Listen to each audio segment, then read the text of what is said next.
হয় চাওক অসম চৰকাৰে যোৱাকালি যিখন ভূমি চাহ শ্ৰমিকৰ ৰাইজৰ কাৰণে যিখন ভূমিপট্টাৰ আইন অধিৱেশনত গৃহীত কৰিলে সেয়া প্ৰকৃততে আমাৰ চাহ জনগোষ্ঠীৰ ৰাইজৰ কাৰণে প্ৰকৃততে এটা সুখবৰ।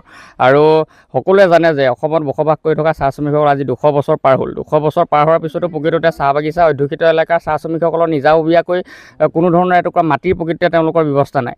তো এটা কাৰণে প্ৰকৃততে আমাৰ চাহ শ্ৰমিক ৰাইজ প্ৰকৃততে উৎফুল্লিত হৈছে। যোৱাকালি যিখন আইন অধিৱেশনত প্ৰকৃততে গৃহীত হৈছে সেই আইনখনৰ জৰিয়তে চাহ শ্ৰমিকসকলে আজি 200 বছৰ ইতিহাসৰ পিছত এটা নিজাববীয়াকৈ এটুকুৰা মাটিৰ প্ৰকৃততে তেওঁলোকৰ নিজৰ আবণ্টনত তেওঁলোকৰ নিজৰ অধীনত থাকিব। সেই কথাক লৈ প্ৰকৃততে চাহ শ্ৰমিক ৰাইজে অসমৰ মাননীয় মুখ্যমন্ত্ৰী মহোদয়ক ধন্যবাদ জনাইছে।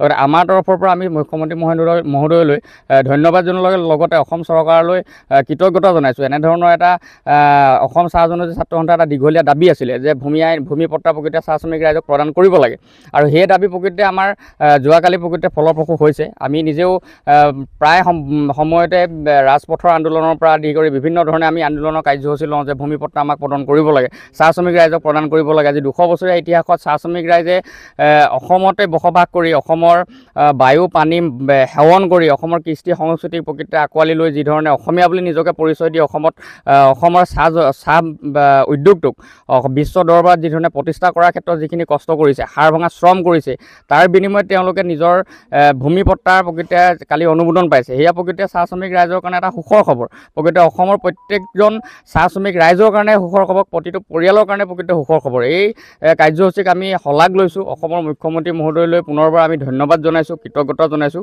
আৰু চাহ শ্ৰমিক ৰাইজে সঁচাকৈ আজি উৎফুল্লিত। যোৱাকালিও আপোনালোকে নিজে পৰিলক্ষিত হৈছে আপোনালোকৰ যে দিনজোৰা তেওঁলোকে কৰ্মৰ পৰা আঁতৰি লাইভ টেলিকাষ্ট সেই বিধেয়কখনৰ বিল উত্থাপন সময়ত লাইভ টেলিকাষ্ট তেওঁলোকে নিজৰ বাগিচা অঞ্চলত তেওঁলোকে সকলো শ্ৰমিক ৰাইজে একগোট হৈ পিনি প্ৰত্যক্ষ কৰিছে। আৰু আজিও তাৰ ব্যতিক্ৰম নহয়। আজিও চাহ শ্ৰমিক ৰাইজে বাগিচা অঞ্চলসমূহত ঝুমুৰ গাই নিজৰ কৃষ্টি সংস্কৃতিক আঁকোৱালি দেখুৱাই প্ৰকৃততে এই আইনখন প্ৰকৃততে যিধৰণে কালি গৃহীত হ'ল তেওঁলোকে আদৰণি জনাইছে। আৰু চাহ শ্ৰমিক ৰাইজ সেইকাৰণে ঝুমুৰৰ জৰিয়তে মুখ্যমন্ত্ৰী মহোদয়লৈ ধন্যবাদ আৰু কৃতজ্ঞতা জ্ঞাপন কৰিছে। কেন্দ্ৰীয় অধিৱেশনৰ সময়তে সন্মানীয় মুখ্যমন্ত্ৰী হেমন্ত বিশ্ব শৰ্মাই যি প্ৰতিশ্ৰুতি দিছিল শ্ৰমিকসকলক যি ভূমিপট্টা দিয়াৰ কাৰণে, আৰু ইতিমধ্যে আমি যোৱাকালি গম পাইছোঁ ভূমিপট্টা দিবৰ কাৰণে আমাৰ চাহ শ্ৰমিকসকলক অধিৱেশনত গৃহীত হ'ল। আৰু এই আমি অসমৰ মুখ্যমন্ত্ৰীক ধন্যবাদ দিয়াৰ লগতে আমাৰ যিসকল প্ৰাক্তন সভাপতি ধীৰাজ গোৱাল নেতৃত্বত যি ভূমিপট্টা দাবী আছিল সেই দাবী যে সম্পূৰ্ণৰূপে চৰকাৰে দিয়াৰ ব্যৱস্থা কৰিলে তাৰ বাবে চৰকাৰক আৰু মুখ্যমন্ত্ৰী ডাঙৰীয়াক আমি ধন্যবাদ জ্ঞাপন কৰিছোঁ। আৰু আজি আমি তিতাবৰ কাছজান চাহ বাগিচাত শ্ৰমিক ৰাইজৰ সৈতে উৎফুল্লিত হৈছোঁ। আৰু লগতে সমগ্ৰ অসমতে যি আমাৰ ভূমিপট্টা দিয়াৰ ব্যৱস্থা কৰিলে চৰকাৰক, আৰু চৰকাৰক পুনৰবাৰ ধন্যবাদ দি